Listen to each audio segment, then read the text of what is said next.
question says to add to. You might want to just simply duplicate your old graph and then add to this duplicated, so you can kind of keep your old one, and then maybe I rename that to Q1, and then this becomes Q2. I'm not necessarily doing this in the tutorials, but this will allow you to keep your old graphs. So now this becomes Q2, and I start working on changing this graph. In this next question, we want to analyze this percentage of total for the different materials in 2015 for each site. So I'm simply going to add tr site code to the columns shelf, and now I have within each material the different sites.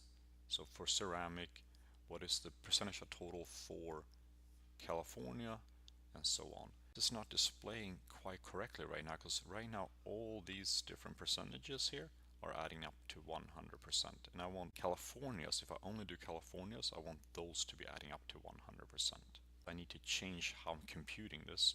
So I'm going to go to edit table calculation, and then I'm going to say show calculation assistance, and then I'm going to say specific dimension, and then I'm going to try and change these. So I'm going to start by deselecting this one, and notice now how it's showing only California here. So it's telling me that this, and this, these are going to be adding up to 100%.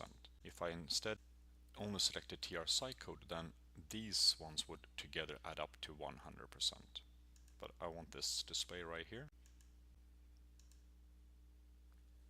Okay, so now we're showing for each material the different sites, how much for each site that material contributed to the entire purchases of the site for the year 2015.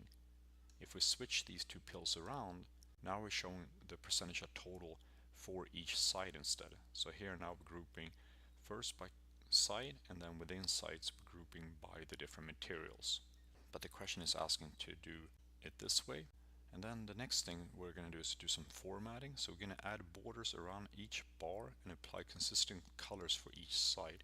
Use blue for all sites, but use different color intensity for each site. So first we're going to add borders. If we click color, and then we say black under borders, now we have borders around them. And then we said we wanted for different sites, we wanted different colors. So I'm going to grab tr trans site code to color, and now we have different colors. And it said to do different color intensity of blue for this. This is quite okay right here the way it is, but just to practice this, I'm going to click color and say edit color, and now here we can change the color palette that we use, and I'm going to say blue, so now we get different blues. And then I'm going to say California, let's do that the lightest one, Florida a little darker, and then increasingly darker here. And with this many categories, this might not be preferable because it's kind of hard to differentiate between some of these. Additionally, color intensity is often used to communicate quantitative differences. So we kind of view this dark one as being more than one of these light ones. But this also looks kind of clean and not as messy as when I used many different colors like this. But here I probably prefer this display over this one, but just so we know how to do it if we want to do it.